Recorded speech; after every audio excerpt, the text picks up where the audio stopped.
This week on Outcast Haven podcast, I'll tell you why you do not trash talk your opponent and tell them they shall not shunt you and then get shunted 3 turns later.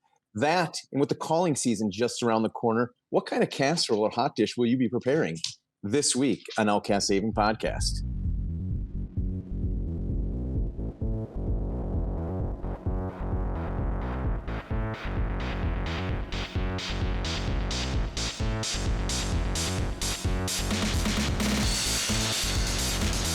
So I just want to start off just a quick recap of my weekend and our weekend as a whole. We had our amazing Source tournament at Source Comics and Games in Roseville, and they gave away all the mats I had from COVID shutdown because I couldn't do events. So I had 32 mats, 32 people played. I was fortunate to make it to the finals. Got to play Nick Kent against his Dorinthia Bravo classic WTR matchup. And me and Nick, I love playing him because we kind of talk trash back and forth and have a great time while we're playing the game. And I knew a shunt was coming. I had a sigil in my arsenal. And, I laughed it off and was trash talking. And then he got me with the shunt like a couple turns later to win the finals. But still a blast. But he had to bring it back up that I had trash talked. You're not going to shunt me, and then he shunted me right after that. So that was it was fun event. I know Blake, you were on. You topped 8 with Mr. Chain, correct? Yeah, I did. Yep. Dane had to drop a match to go look for his missing girlfriend. Yeah. Found her. She showed up at the store after he left. Yeah. Otherwise, he probably would have topped 8 as well. So as a whole, we did, I'd say, pretty damn good on Saturday. And then Sunday comes around, and you guys talked me out of playing Bravo an hour before the matches started. The closest I came to talking you out of it was I played one game of Bravo into Dash. I swayed Dash. I made mistakes. I finished 4-2, so I still was fine. I lost early, which is the kiss of death in Gem software, which we will talk about more in detail. I'll have Dane or Blake cover that. But overall, it was a great weekend. Thank you for everybody for watching the stream. I think we're over 2,000 or very close to 2,000 people watched it. We appreciate you pointing out every single player that happened. No, I'm just kidding. There was a rough game, and it'll make us all better for seeing that. But yeah, what a great weekend, and another one coming up. So yeah, that was an awesome weekend. So our community is thriving. We had 32 and 39 back-to-back days, and there was a lot of new players in the day of 39 that weren't there for the 32. So yeah, yep. I will say, like, the comments, we actually don't mind seeing that type of like corrections and play errors pointing out and stuff like that. As long as it's not personal, as long as you're just saying, like, dude, if you've got something up your ass that is like, I need to feel important this week, so I'm going to write my paragraph about how cheaters should be whatever. We don't want to hear that. You can write a letter to yourself and mail it and read it later. We just want to see like what the errors were, because as our local community, a lot of these are just new players. And if it does look malicious, like, we kind of get a vibe. We're not walking dunce caps, right? Like, we're scoping out and making sure there's not piles of walking around our community. So we got it. Thank you for your, defending of our honor or whatever the you think you're doing in the comments, but just point out the errors and move on. That'd be great. Yeah. I mean, credit to the people who did point out the errors. Like, there wasn't like a direct, hey, this person's cheating or this person's being dumb. It was just a casual comment. Hey, that game was kind of scuffed, which is totally fine. And then it totally was. Yeah, like, it was. After rewatching it, it was an absolute disaster. And that, I mean, that happens though. Like that, I think people, I don't know. I guess my issue right now is that the assumption goes straight to their cheating. And that's, again, I know we've talked to Andrew a ton over at Dice Commando, and he always brings up the same thing we agree with, which is it's really easy to believe that you've never made an error when you've never recorded yourself playing a game. And people are very quick to be like, man, here's the 62 errors. I've never played with errors, or they'll almost insinuate, like they'll point out the simplest of things where like something wasn't triggered on the first one but was triggered on a second card play. And it's like, I genuinely believe that something like that is not malicious. It's missing a trigger, which again, I understand technically in a high competitive situation, we all could get someone a game warning, but I don't believe in any way, shape, or form that somebody triggering something on the second card played versus the first, I have a hard time believing that that's being malicious versus someone just forgetting that it triggered on the first one or didn't trigger on the second one or something. That stuff happens. I understand that like some people were, there was a big to-do about the using 3 cards to block for 12, but I think again, that was something where we've all done the explanation on that. I got explanation on that. Yeah. Okay. So he went to block with 4 cards, which you can see he was thinking 4 cards. So he said 12 because he was going to block with 4 cards. It's game 5 of a long day of 2 days of 8 hours of tournaments. It was a mistake. Neither player caught it.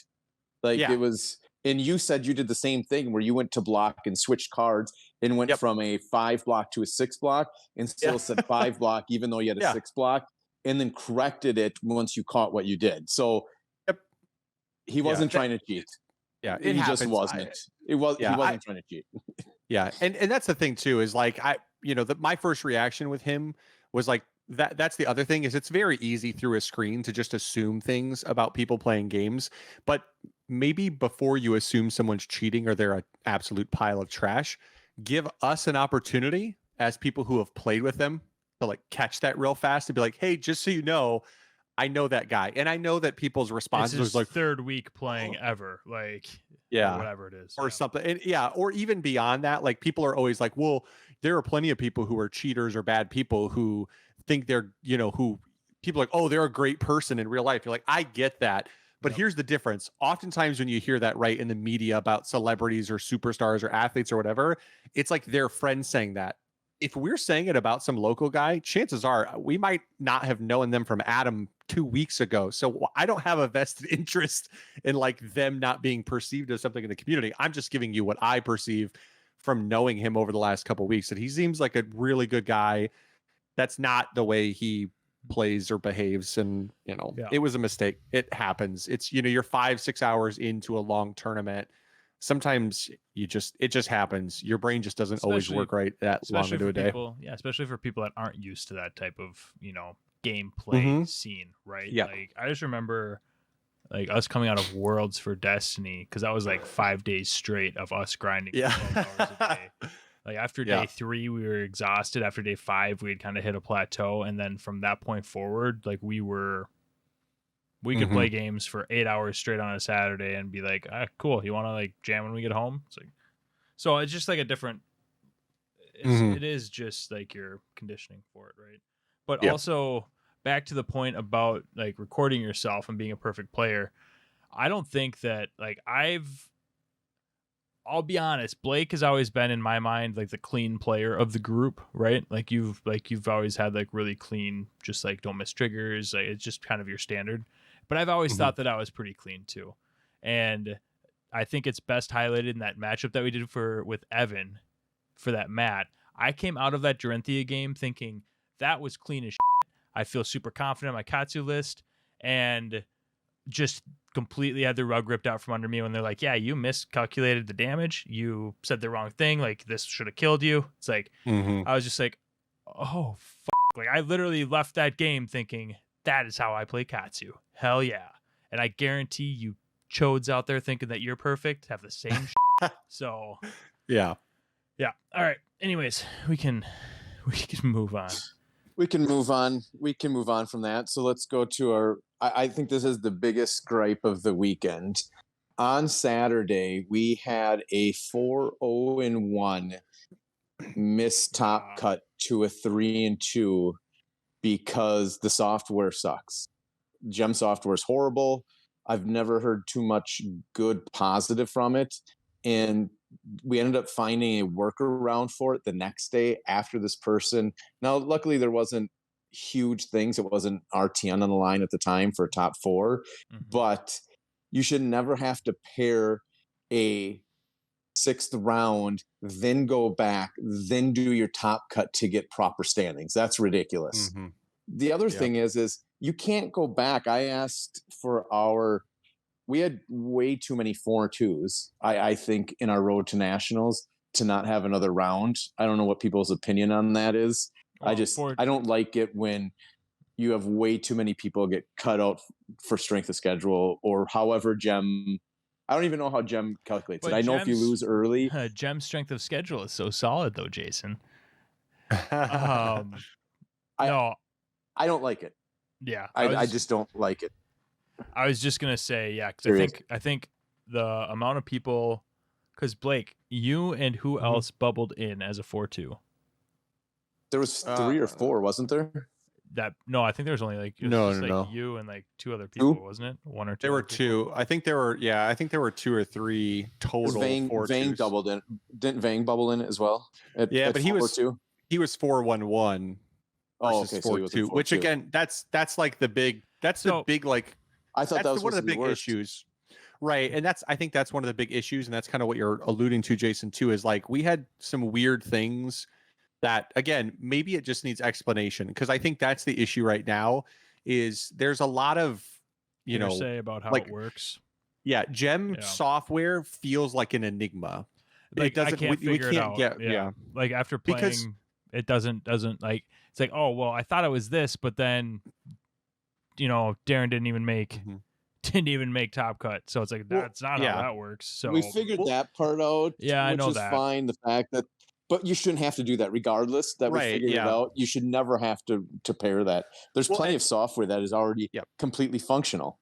Right, but even beyond that, I think to your point, Jason, you shouldn't have to do that. But also, beside the point, right? 401 should not miscut and have 311 or 32 make the cut. Also, rather confusing was the fact that we had myself and Nick, who won the event, both at 4-1 on the day, get put behind a 3-2. So it was like, 5-0, 4-1, 3-1-1, 4-1, 4-1. It's like Nick and I ended up being 4th and 5th, which felt terrible because I went 4-1. I lost 1 game in 5 rounds, and I ended up having to play another 4-1 when there was someone with 3 wins in the tournament, and they were seeded higher than me. It's like I should have been the 4 seed, but I got bumped to 5, which makes a huge difference because now I'm playing Nick, and not only am I playing Nick, I'm playing up, but the way that the tournament works and the rules, the floor rules for Fab is that the higher seed gets to choose who goes first. And as somebody playing Chain, if I'm playing in 4th, I get to go first, which is massively beneficial for a Chain player versus Chain playing into Dorinthia going 2nd. Yeah. Like that's such a massive disadvantage because, to Nick's credit, he did exactly what he should have done. He went Iron Song Determination into Sharpened Steel, paid 1 for spoils, and then swung the Dawn Blade at me for like 9 dominated. Turn 0. Like I can't even cycle my hand. I don't get a soul shackle, and I start the game 7 health down. All because I got paired up. So do we know this is where like your request, to your point, Blake, you saying that we just want to know like how it works, right? Because I'm not convinced that they even take into account like proper seating, like for the top 8s. Yeah, it could be like if you were to be like, oh, it's alphabetical based on the 2nd letter of the middle name, I'd be like, okay, yeah, that would. I mean, I'd buy it. I'd buy that. I'd buy that for $1. So yeah, I have no idea, but yeah, because I think we had five, and going back a little bit, I think 5 4-2s bubbled out. Yeah, it was based a lot on strength for RTN. Yeah, for RTN, for Road to Nationals. Yeah, and I would just like 100% transparency of whatever the word is, transparency. There it is. You got it. Thank you. I was going to get it. I'll get them eventually. Just go ahead and mark that down as a play error at the 10:05 mark. Said the word wrong. So how does Gem, how does it determine top cut? That is something I would like to know of. What is it taken into full consideration? Because if Now you beat, for example, you beat Kyle round one, and he ended up going 5-1. So if you took another person that maybe beats an 04, somebody that goes 06, they get that as their first win.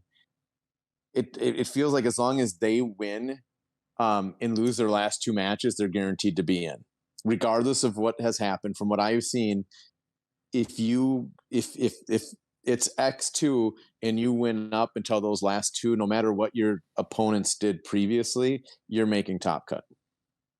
I've never seen somebody. I've heard that it's weighted. I've heard that it's weighted, like the time that you lose, like if it's earlier in your matchups. That's or what I'm it's saying. later. Yeah, I know what you're saying. But also, I don't know that to be true. I've not read that somewhere. But have you? I've yet to see somebody that's lost the last two not make it. Yeah. So, well, and then here's the other interesting thing is what's the step beyond the exact same? Because Adam, another local, he and I both lost the exact same rounds, and we were both 4-2. He bubbled out. I bubbled in. So then now the question becomes, even say we know, okay, say that the known information, people keep saying it like it's gospel, but I would love a reference if somebody has it. But people keep saying, right, show me the reference point. But if you lose later in the day, it's better.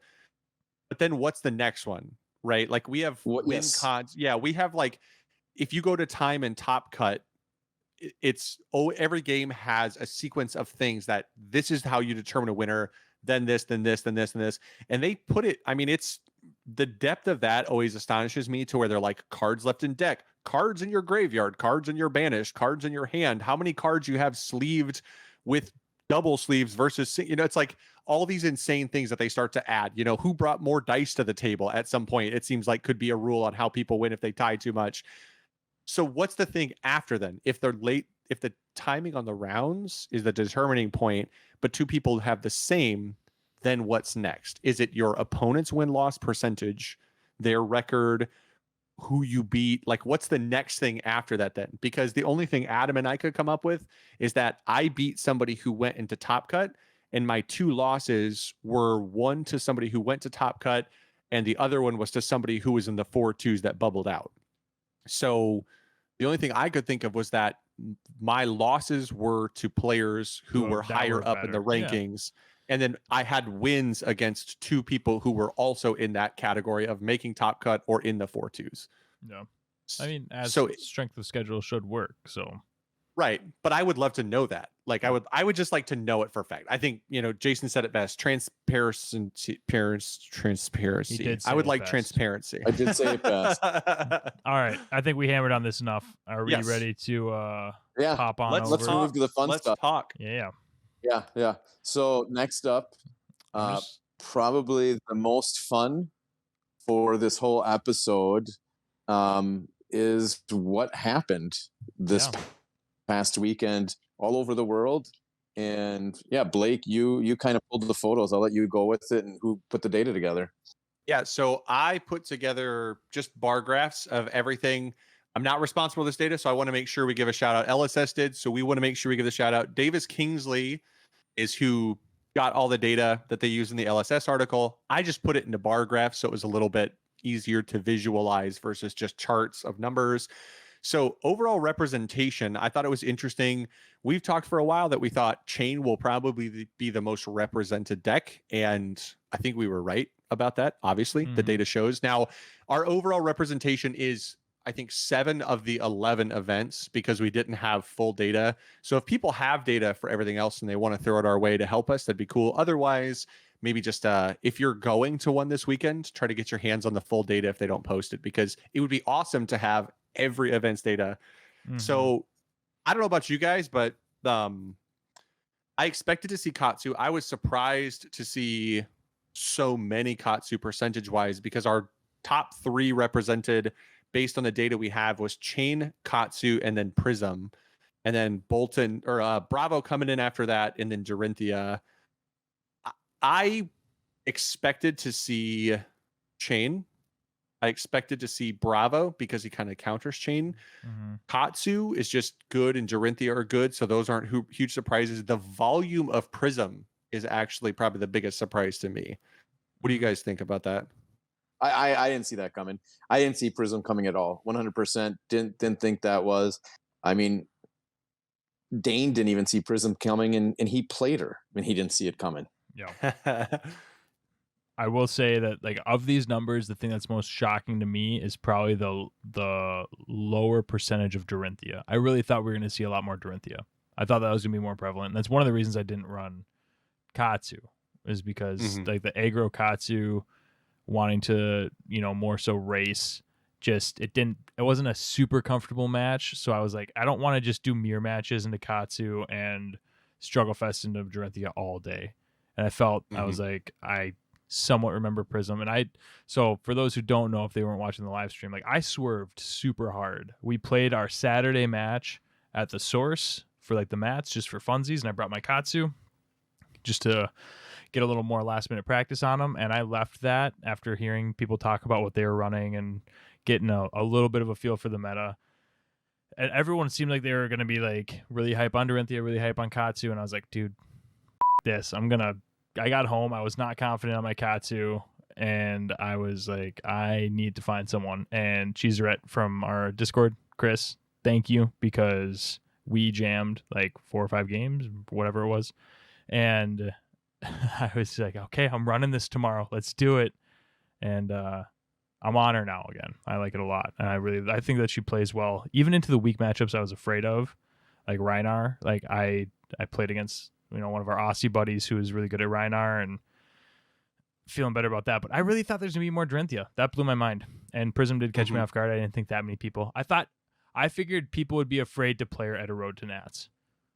That was kind of my thought process, was people aren't going to have solved her yet, at least at like the local level. Like, I wouldn't be surprised if there was a decent contingent at like a calling or something. But Road to Nats for like our locals and stuff, I was not thinking this many people would be on Prism. So I thought it was funny because I know you Chris, who also testing, he hates Dash into Prism, thinks it's one of Dash's worst matchups. So I was talking to Nick, our Australian buddy. He thinks it's a very good matchup for Dash. Prism is a very good matchup. What I found is exactly right. If you kill the library, Dash does great. If you do not kill the library, Dash does horrible. The library is key in that matchup. And I think it's another one of those jump to conclusions that happened early on with library. It's another horrible Fable card. Library is probably in my opinion, prove me wrong, is probably the best Fable card that has come out for a deck to date. And it's not even close. Yeah. I mean, as good as I is in Kano, I think the issue still becomes that you get trapped in that world of Blitz with Kano. It's not good enough in, constructed, because Kano's just not good enough. So even though I is good, even though Heart is interesting, I don't know that I've ever seen anyone actually play an Arknight Shard, not a single time. And all the time that I've played against random Viscerais and seeing Viscerai games. But Library, if it sticks, that card is broken beyond belief. Like, once it hits the table, if it doesn't go away, you're screwed. Because playing into 5-card hands over and over and over is disgusting. I mean, proof of how gross a 5-card hand is how terrifying it is when Dorinthia pops off Nourishing Emptiness and you look across the table and she's just sitting there with 5 cards in an arsenal. It's like, this is going to be a problem. It will not end well. This is going to go poorly for me. So I thought that definitely Prism Library combo is pretty damn good. Although, you just hope not to see it early. Shout out to another local, Kyle, who I got to play. Kyle pointed out something that I, in spite of triggering the library break with Rhinar, didn't even think about. It says discard the cards, not pitch them, not place them. It says discard. So you trigger Rhinar's Intimidate if you discard to the library. If you discard a Beast Within, If you discard Beast Within, it triggers the discard effect on Beast Within. So you can blow it up and replace the card from Beast Within. That's pretty good, actually. Yeah, it's crazy. He messaged me about it. He's like, "Hey, I just saw you guys playing on the live stream. I was watching it, and did you know that this happens?" I was like, "What? No Kyle, way." I will say, Kyle saved my record in Road to Nationals. And so he's been playing Dash. Kyle is a really, really good player. He's probably been playing really as long as any of us in Minnesota, to be honest, because he was in the very first stuff we talked about. He saw me miss my 2 triggers to win my first game, which is why you don't sway decks an hour before your Road to Nationals. I'm still mad at you about that. Yeah, right. You had already submitted deck lists, and I was like, I'm not going to make him feel like now, but god damn it, Jason. Jesus. It's fine. So he, after the match, he saw me miss a couple things and just told me about them in a Road to Nationals. Like, comes up, hey, you missed this and this. Sweet. Yep. Help me out the rest of the day. I mean, just little things like that I would have caught by practicing. And I've played Dash a ton, but probably should have played it a little bit more than making a 1-hour decision when you're doing solid with Bravo. So you got to make it at least a 6-hour decision like me. You got to have at least 6 hours. Decision. Not 1 hour past noon when the tournament starts at 1. I'm still fine. Going 4-2 with that deck. It's a good deck. I don't know. I think that's one reason what made me more comfortable making the change. And I'm just going to blame Blake for this, because we encourage each other too much when it comes to swapping decks all the time. So we play too many decks, but I think it's helped me. It's probably helped you. It's helped Dane because he has to play into all these weird things that we just come up and play with. Just helps you by seeing so many more cards. And that's probably how you miss triggers too, is because you're not used to playing the same card over and over again. Yeah. I will say, I would like to point out, for the first time in the history of gaming with you guys, I was the one set on a deck the longest. You were. I have been actually pretty religiously playing Katsu, ironically enough. As much as I love Dorinthia, I've been religiously playing Katsu, and he's treated me well. Let's just say that. I've enjoyed playing Katsu. So it felt bad. It was the playing in a constructed environment. Losing in like the 4th round of Road to Nats was the first time I've lost with Katsu in a constructed event for maybe ever. Like, I've played so many games with him in constructed lately. That felt bad. I was sad. I was like, oh, the perfect record out the window. I was messaging back and forth with Bates about like the Dark Horse Kano and how he was having fun just bringing him because nobody has Null Rune. And I thought about it for 30 seconds. I'm like, nope, I still remember my Prism matchup against Kane where I died in like 2 rounds and just quit. I'm like, dude, I just picked I'm going home. This is my ball. I'm leaving. Do it. But then here's the thing, okay? Getting back to our representation, when we had 7 stores worth of data and there were 5 Kanos, and that leads us perfectly, this is called a segue, kids, into our top 8. Kano had one of the highest conversion rates of overall representation to top 8s. How did 2 people top 8 with Kano? Like, what is even happening there? Like, I get that people didn't bring Null Rune, but what were people playing that they couldn't just kill Kano? You just have to do 40 damage. Like, not 40 damage. No, like, or 30 damage. Yeah. I picture these Kano players, and it's like that gif of the car on the highway just swerving in between other cars going like 95 miles an hour. Like, that's what the Kano players, just dodging prisms left and right, or just prisms all day. Yeah. I mean, so even Katsu though, like, you can die in 2 turns to aggro Katsu. Yeah. Right. Like, if you don't block him, he just puts 20 out 2 turns in a row, and you're just like, hey, I know you blocked with your whole hand twice, but I still did 30 damage in 2 rounds. So good game. You want to like go grab something to eat between rounds since we have an hour left in the round. I will say, going from overall representation to top 8s, this is where I think the most interesting part of the data is for Road to Nationals. Just looking at some really surprising things like Reinar. Just not. I mean, that is a horrible percentage. Yeah. That it just amazed me that he did that bad. 3 out of 20.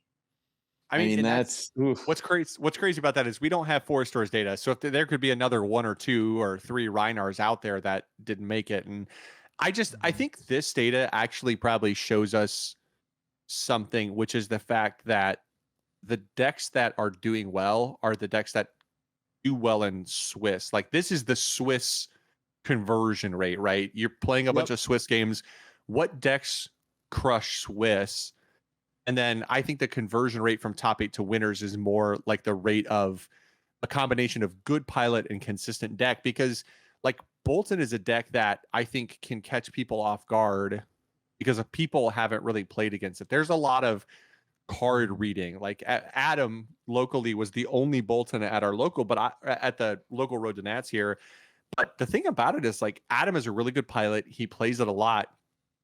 But I think that you see people at locals when he's playing, a lot of people are reading the cards. Like they're asking him, so what does this card do? How did this card get a buff? And I think people just don't, it's like they don't have respect for Bolton. They don't think Bolton's that good because they don't know somebody who pilots it well. And it's like every game I've played against Adam or John here locally, like those guys are committed to it. And the deck can be scary. Like it can absolutely explode and just blow you out at times if you're not careful. And that's a really strong prospect in a deck because that's what Chain can do, right? Is it can just blow you out, or Dorinthia or Katsu. Like if you misblock or misuse your armor to block, you can get absolutely blown out by those decks. And that's the problem, is a lot of these decks that went from decent representation. I think the deck that surprised me the most about its like conversion rate was actually Dash, because I assume again that there's probably a few dashes in those final 4 stores. So even if you put Dash at 20 decks represented, like that's only a 25% conversion rate to top cut. And that seems low for a hero that when you play it feels so consistent and so strong.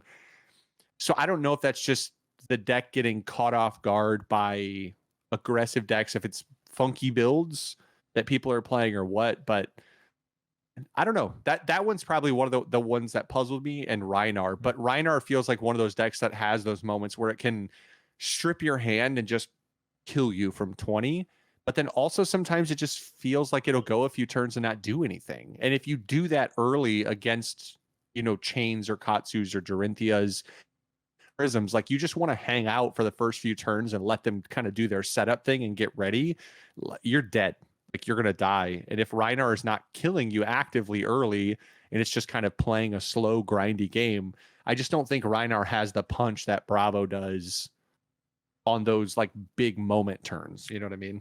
Yeah, that's fair. I will say, I think that are we looking at winners now, or are we still talking about just the conversion from total? I'm just looking at top. There's still a couple more I'd like to highlight. Just Viserai, 3 for 5. Really good top 8 conversion rate. So it is important to note that for the total participants, look at the ratios of what was played, not the numbers, because we're missing 4 stores. We're missing like a third of the stores effectively, right? So just look at the ratios of what was played, but the exact numbers might not be super accurate. Right. So low count of Viserai's overall representative. Azalea, the fact that she didn't make top 8, no surprise. Lavia, same thing. Not very many played. Brave Souls that even play her. I mean, that's a weird one because she felt really good that first time you played. It's like, ooh, this deck is kind of crazy, and then it's like, nope, it sucks. So I'll be curious if she gets any help in the near future to boost her up, because I think we know Azalea might get a little bit of help in this next set. That's exciting. Yeah. And then Katsu and Chain, no surprise. Yeah. No surprise there. I mean, Katsu and Chain are Swiss killers. Like they're, if you sit down, regardless of the version of Katsu you're playing, I think that's the thing too that's interesting, is Katsu kind of falls into an interesting category where you could technically probably split the deck into different categories of Katsu because you could 100%. Yeah, because it's 2 decks represented by 1 hero, because the control version is very control-y, super grindy. The aggro version races everything and does a pretty good job of standing toe-to-toe with damn near every deck in the format that wants to go fast. If you hit right with the deck at the right times, like the deck can be so scary. But that's such contrast to Control Katsu, which wants to just basically be Ira in CC. And before we let Dane go to the winners, I will say this on Katsu: why that feels so different. As a Bravo player playing aggro Katsu, if I miss block, I lose. Yep, I have to block properly. Control Katsu, I anytime I've played a Control Katsu, I've never felt like I was going to lose the game. Yeah, it just Bravo is not going wide. And is going to gain too much health over the course of the game, and it just, if you see Control Katsu's wins, it's because something else, maybe a dash, Dorinthia, Bolton could be knocking out the Bravos, because it's probably not the Control Katsu knocking out the Bravos. I mean, the issue with Control Katsu is it never threatens. It basically, what Bravo does is stops third attacks dead in their tracks, right? Usually Control Katsu wants to go Kadachi, something in the 5 to 7 range, which to some decks presents an issue because they tend to have to block the second Kadachi to be efficient with their cards, but then they have to eat a bunch of damage, or they have to block 2 cards at the end and they still give mask up. Whereas Bravo just goes, that's fine, I'll block with 2 cards, then I'll just swing hammer back at you. They never trigger mask, they never get effects off, they almost never go on a chain. Whereas Aggro Katsu basically just says, if you don't block exactly what you need to block and you guess wrong on what's in my hand or arsenal, I'm going to punish you for 15 damage this turn. And Bravo then gets in a weird spot where Aggro Katsu can just go just insanely wide. So it's a really interesting dynamic, the difference between those 2 decks and how decks play into them. Which would be interesting just to have, because I think Katsu is probably the biggest difference. You could obviously do dash ultra control versus ultra aggro, but most are going more of a mid-range. It would be interesting to see exactly what Katsus were doing what, which brings us to Dane. Let's talk about some winners. Yep, so got them up now. Dang. It's interesting. After this, we'll show you the side-by-side, but the conversion from top 8s to winners is... I mean, I'll be honest, I'm not really surprised by this. Yeah. Yep. So I thought that there'd be like a Prism, or I mean, I'm not shocked that Kano didn't, not shocked that Azalea didn't, not shocked Leviathan, thought there'd be a Rhinar. Not really shocked that Viscera didn't, but yeah, the Katsu, overwhelmingly Katsu. I mean, that's concerning if you like Katsu, right? Mm-hmm. until they announce Living Legend format. It's concerning to see Katsu at 5 wins. You're like, maybe chill a little bit. Guys, let's pace this out. We're not even going to be able to play them at Worlds. The funny thing is Bolton has the best conversion ratio. Mm-hmm. Yeah, Bolton's conversion ratio is nuts. I mean, he's damn near 50%. He's in the high 40s. Yeah. And Chains is terrible. God awful. Horrible. He can't finish. You can see in his photo, he just can't finish. God damn it. Hashtag waifu chain. All right. Waifu chain. Oh. Yeah, I think the interesting numbers going to I expected Bravos to win, I expected Chains to win, I expected Dorinthias to win, I expected Katsus to win. Those were the decks that if you asked me, those would probably be 4 or 5 decks that I would say. Dash, I mean, it's got to win. That's Matt Rogers. Does that even count as an official win, or does that just count as a Matt Rogers win? Did Dash win that game, or did Matt Rogers win that event, right? Can Matt Rogers start getting points towards Living Legend status, or how does that work? At what point does Matt Rogers start to get Living Legend points instead of the heroes that he plays? But Bolton, that's shocking. Me. Yeah, shocking. Yeah. All right, I'm gonna pull up now that we've had a chance to look at just this. I'm gonna pull up the side by side so people can check that out. So while you're doing that, Dean, I have a question for you as a Prism player. 18-0. Like you go 18 top 8s and an 0 in the winner circle. How? Yeah. What do you you've played it enough and you've played enough matchups? What do you think happened? I know the chain is not a great matchup for Prism. Do you just think that because you have so many chains in the top 8s that they're getting paired and the chains are just eating up the Prisms? Because I feel chain is a really good matchup into Prism. I'll be honest with you. I haven't played. I just got back on it. I haven't played into any of these like new like versions of the decks, except for what I played at Road to Nationals, right? And what I've tested on since then. So like 15 to 20 games total on Prism in the last month and a half. So I'm not super confident speaking about why. I can tell you that you can just get unlucky in Prism too. Like it is a little bit of an RNG deck, and I mean if you hit your tomes and you hit your library in a matchup where you want to see library, and you go off, like I would say average roll on a Prism is very powerful, but you can also miss on your tomes and you can also miss on seeing your library, and that feels very trashy. So that happened to me. My loss to actually the winner, the Control Katsu that won our Road to Nats, was my second loss after a Rhinar, because I did not know how to play into Rhinar. And then I got really comfortable after testing with Lee from Australia into his Rhinar. And then Blake was like, by the way, library, let me tell you what I can do with Rhinar against that. And I was like, I think you still take that risk. What are the odds that you have 2 Beast Withins? I'm going to get a couple turns, probably. I'm going to get probably a couple 5-hand turns, which is fine. I could see chains, a prevalence of those, like knocking them out. And Katsu, honestly, I think that, I don't know, man. I don't know which Katsu I don't like more, control or aggro. Yeah, I mean, the control version is tough. I think the difference is like, if the game goes long, then that's kind of scary for chain, because if Prism can just keep dropping 6 after 7 and 6, and Control Katsu isn't going to put the issue I think is Control Katsu doesn't put a ton of pressure back, which is the thing, right? Like as a Prism player, you're less likely to have to worry about taking an absurd amount of damage. Yes. So my issue is that I think what version of Prism you want to run a little bit depends on what version of Katsu it's going to be, which is hard to determine. Which is hard to know. Yep. And it's like, okay, I'm gonna go aggro here, and then it's like, oh, your control, okay, or I'm gonna go aura here. It's like aggro. Yeah. Damn it.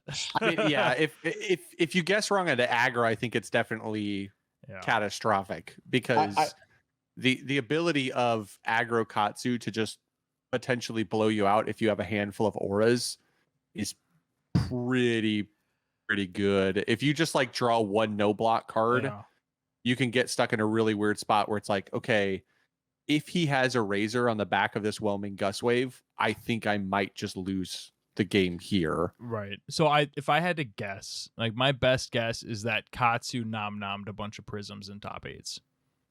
Yeah, I would think chain too. I mean, I don't know. I don't feel that bad into chain. I don't think chain. Because chain doesn't run like just aggro Prism into chain. I feel like puts on a ton of early pressure and builds soul because it's popping. So I don't feel like that's as bad of a matchup as Katsu. Right. The issue with chain into anything is any deck that wants to like play the race game with chain has to finish the game fast.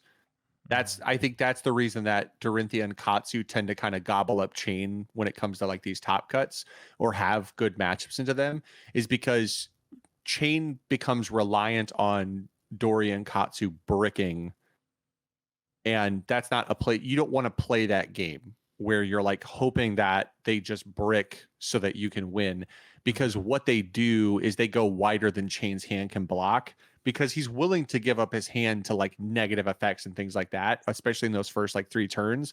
Like when I play chain, I pretty much always am like, there's nothing you could do except dominate to get me to make me not give you my hand early, because I have no incentive to use my hand to kill you. And I think that's where, and maybe that's part of the reason that chain isn't converting. People are used to the fact that they can race everybody in Swiss, and then you get to top cut and people just know that if the chain player gets greedy and wants to keep a couple extra cards on turn 1, 2, or 3, that you can absolutely punish them and blow them out early, versus later in the game, once the game kind of gets going. That's the matchup with chain. Is like, I've learned with chain early on, I'll give you my whole hand. I don't care. Like 1 or 2 blood debt realistically is a great trade. I give you my whole hand and I take 0 damage, and then I take 2 blood debt going into the next turn. Well, I was going to take more than 2 if I just didn't block with my whole hand. So unless the card in my hand is god tier, I don't want to keep it. I'd rather just give it to you.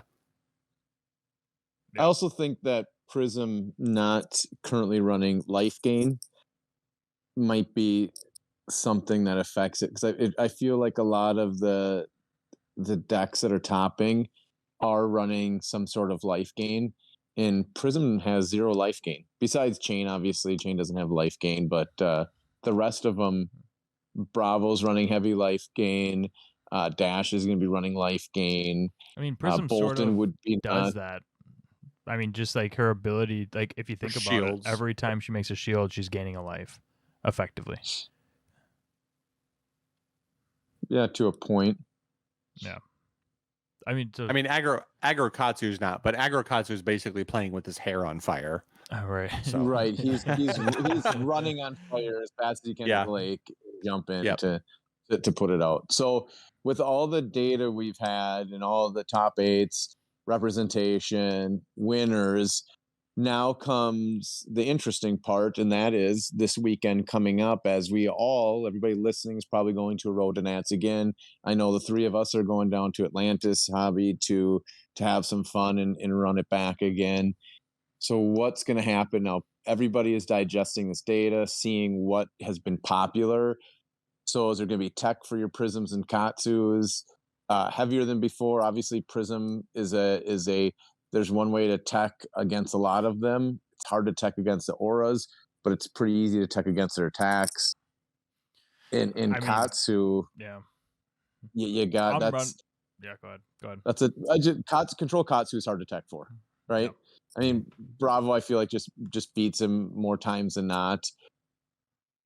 Bolton, I mean, is Bolton going to come up? Because I feel like Bolton could beat control Katsu, because if you're attacking for, if you're Saber Bolton and attacking that many times, doesn't matter if they flick-flacked or not, they're going to be taking a ton of damage, and Bolton's going to be gaining a ton of life. So yeah, if you're like, if I were anyone listening right now, I'd run Saber Boltons. If you're in the Minnesota meta, run Saber Boltons. Like, come to Road to Nationals this Saturday with Saber Boltons. It's going to dominate. Well, Sabers it wasn't just Raiden. There was Sabers in there.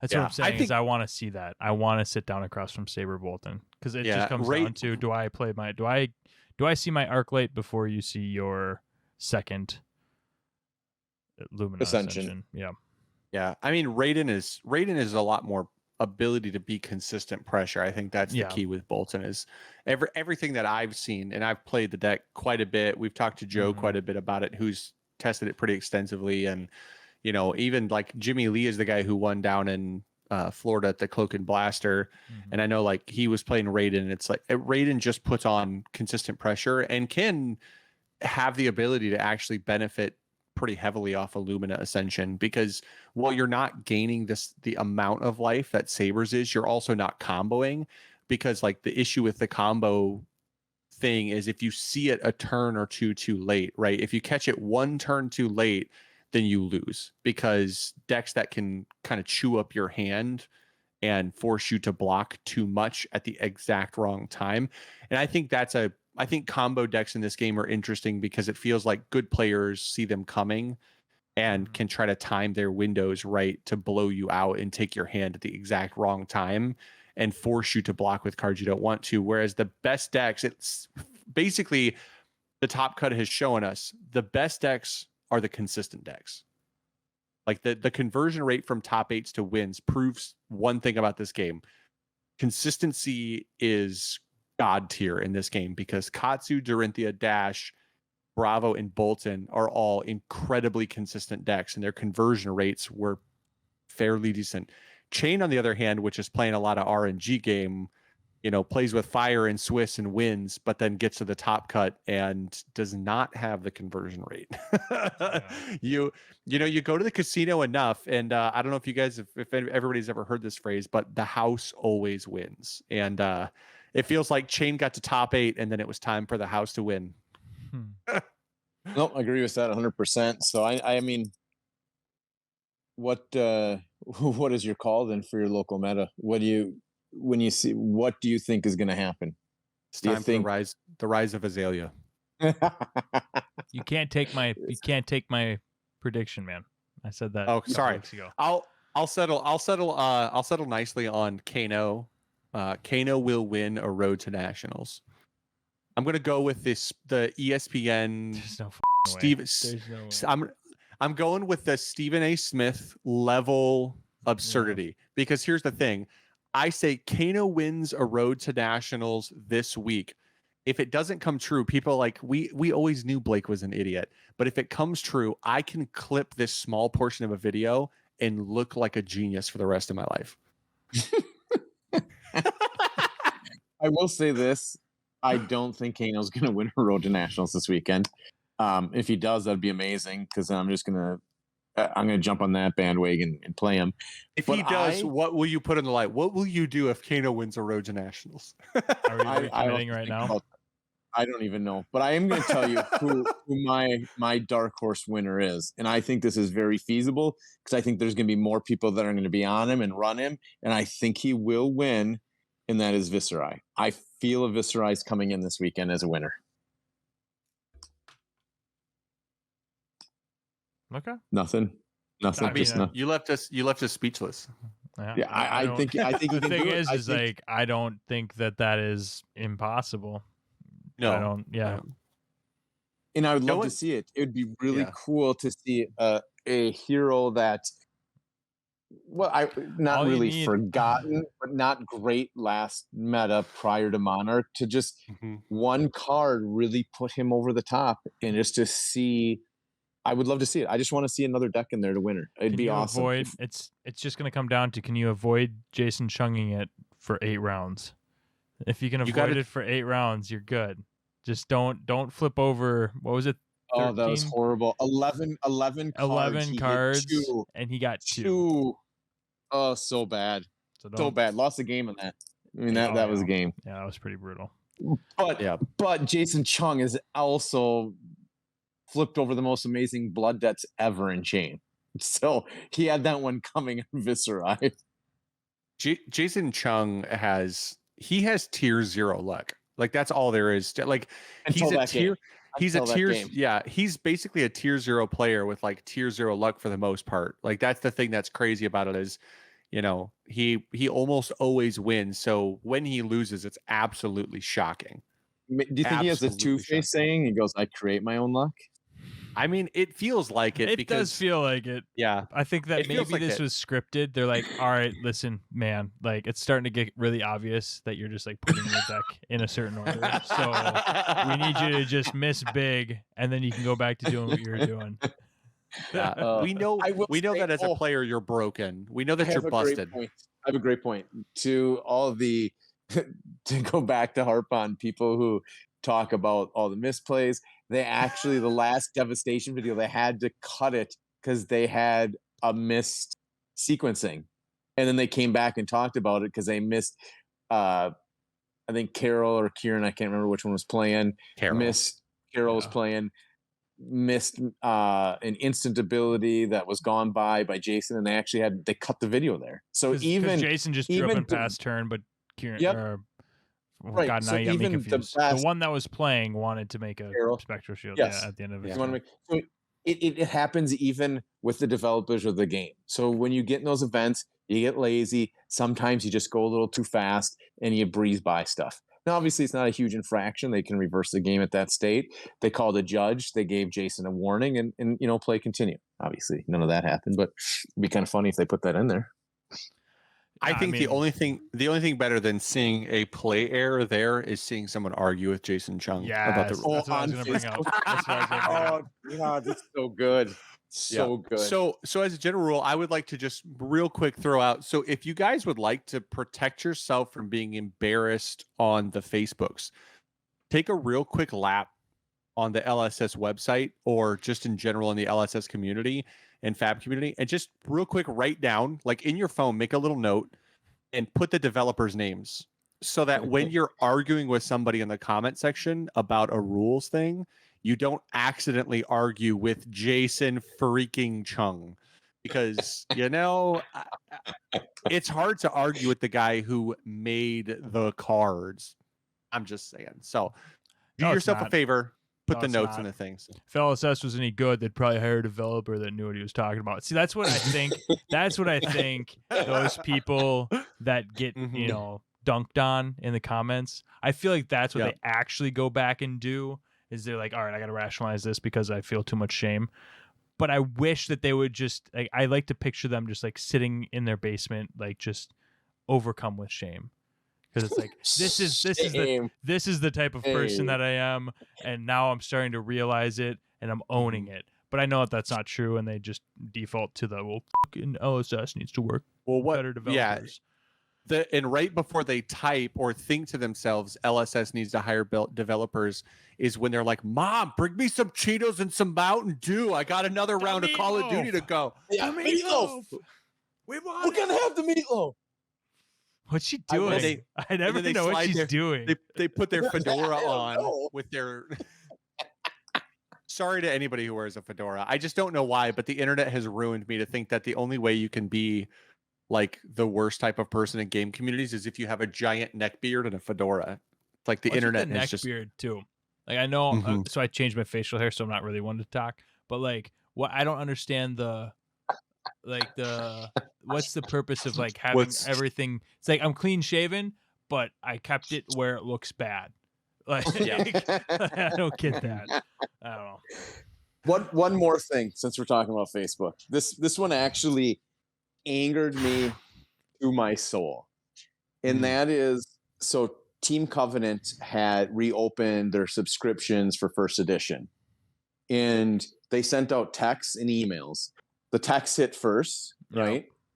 And by the time the emails come, they were sold out, right? They're a company. They sell out of a subscription. And people are bitching and ripping on Team Covenant. And I'm going to tell you this. This pissed me off.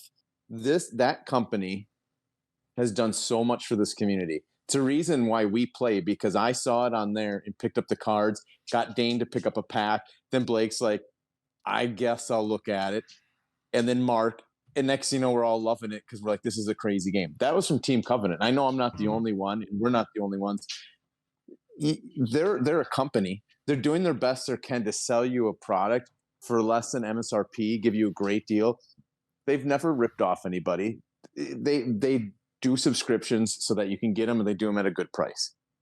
They're pretty class act guys, and to come on and rip them because they just sent out this mass email and you didn't get it because you were the one that missed out. You felt like you were entitled to. Like, I want it. It's mine. Give it to me. I've missed it 12 times. Honest to God, I've missed it 12 times. Guess what? Oh, well, guess what I did? I bought the unlimited and I got my boxes. Just fine. Just fine. Don't bitch about a company that has done everything for this community. That just pissed me off. I'm sorry. It really, really irked me because they've done so much for the community. So that's all I wanted to say on that. But yeah. I mean, I would also back that up in terms of the fact that, like, I fall in the category of people who are pretty indifferent on Team Covenant. And I still think it's pretty trashy to like be upset at a company for just having the business model that they have when the business model isn't bad. Like bad. It's not a bad business model. Yeah. Like, it's not detrimental to customers. Yeah, like they're not doing anything deceptive. They're not doing anything detrimental. They're not asking people to do anything. You know, they're not banning people from their Patreon because their card expired and it didn't get updated fast enough. Dude, they're not even like doing pre-orders where you have to pay up front. It's like they're charging your card 2 weeks, like after they get the product, 2 weeks before it ships. Like they're doing stuff when they know they have the product. A lot more on the up and up than a lot of pre-order places do. So yeah. I mean, if you're talking about them, you've got me convinced that you're just a whiner. So yeah, throw us a thumbs down because you got butt hurt, and then it's okay. we'll send. We've got one. Send us your Dude, information. Do we have one or two? Like the Serial thumb downers. Serial thumb downers. Yeah. Yeah. We appreciate that. I love it because you give us the views. Yeah, you keep coming on. I don't know showing up, but I don't know if I'm more excited to hit 1,000 subscribers or to hit 10 serial thumb downers.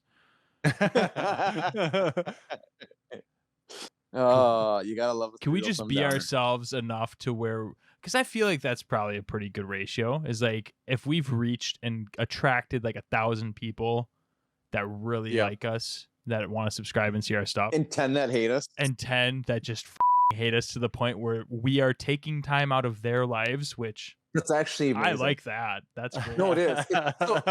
Honestly, though, now that it is actually probably more impressive to have somebody dislike you enough that they're gonna take, like you said, take time out of their day to come thumbs down us. That son of a bitch talked about my goddamn Facebook page. I'm thumbs downing every video for the rest of my life. I mean, come on. That's amazing. We've really touched a spot in their soul with them. I love it because it's because we're just being ourselves. So like they hate who we are. That's like kind of satisfying to me. I don't know why. What's that say about me as a human? I don't know, but I love it. It's like that's like the definition, right? Of like the haters are our motivators. Like that's absolutely. You just hate us, and we're just like, oh yes, more. Give me more hate. Let the hate flow through you. Like Palpatine would absolutely be able to turn us into Sith Lords like that. It wouldn't even take any effort. Like there would be no effort. He'd be like, "You want to be a Sith or what?" And we'd be like, "Yeah, we want to be a Sith." It's about just heel pivot. Just like, yep, let's go this way. Let's go.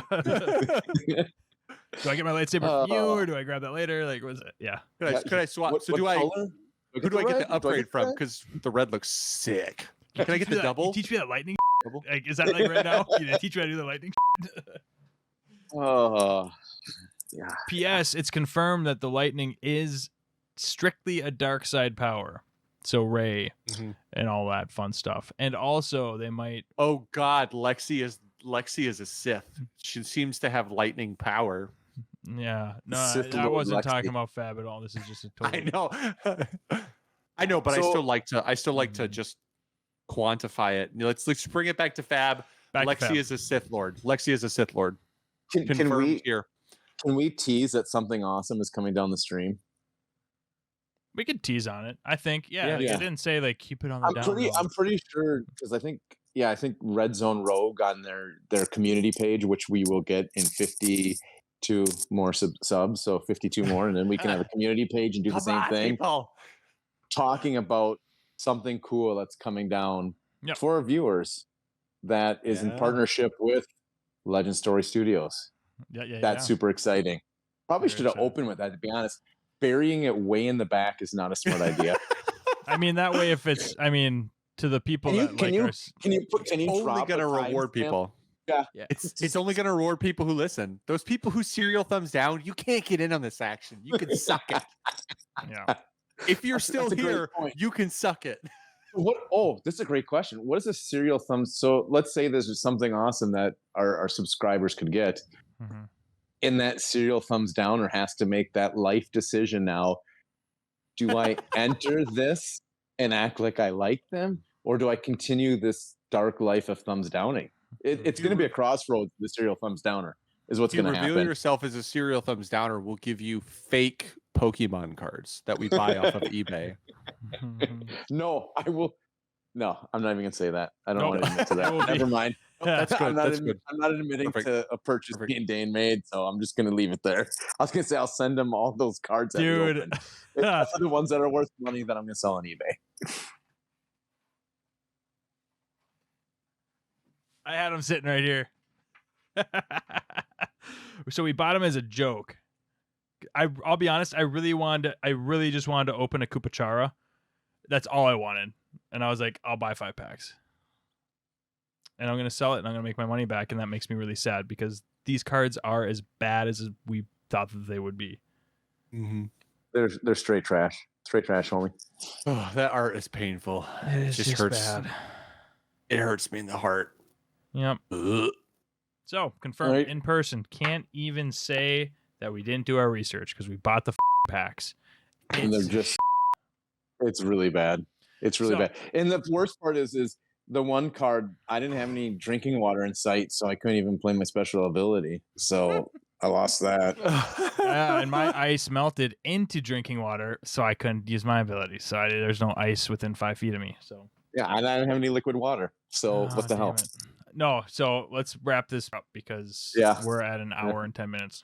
So let's wrap her up. Any final thoughts from the guys? I'm pretty well out of my thoughts in general. I can't even speak anymore. I'm so out of thoughts. Dane, Blake, anything? I'm bringing the heat. Waifu chain. Lexi's a Sith Lord. Kano wins Road to Nets. Blake. Ooh, all right. Viserai wins Road to Nats. That's the only thing I have to say. Dane, do you have anything? Thanks for joining us this week, guys. We appreciate everyone paying attention this far into the show. We know we ran a little long again, but hope you got some good information from the bar graphs that Blake lovingly put together with the information that we had consolidated. And I think that it's not far off from what we sort of predicted. I mean, we figured there'd be a high prevalence of chain, but he wasn't going to do a lot of winning. Figured there'd be Katsu and Dorinthia. And I mean, Dorinthia was a lower conversion and win rate than I had expected personally, but that, I mean, you're not going to be right 100% of the time, right? So pretty close. Hope that you guys learned something. Really curious to see what this week's Road to Nationals look like.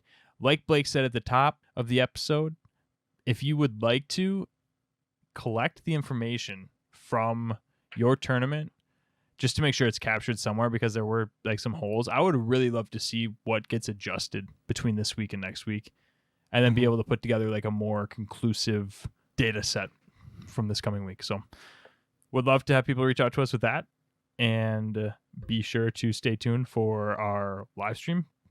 Like and subscribe as always if you like our stuff. Participation in the comments is always appreciated as long as you're not a dick, and we will talk to y'all next time. Peace. See ya.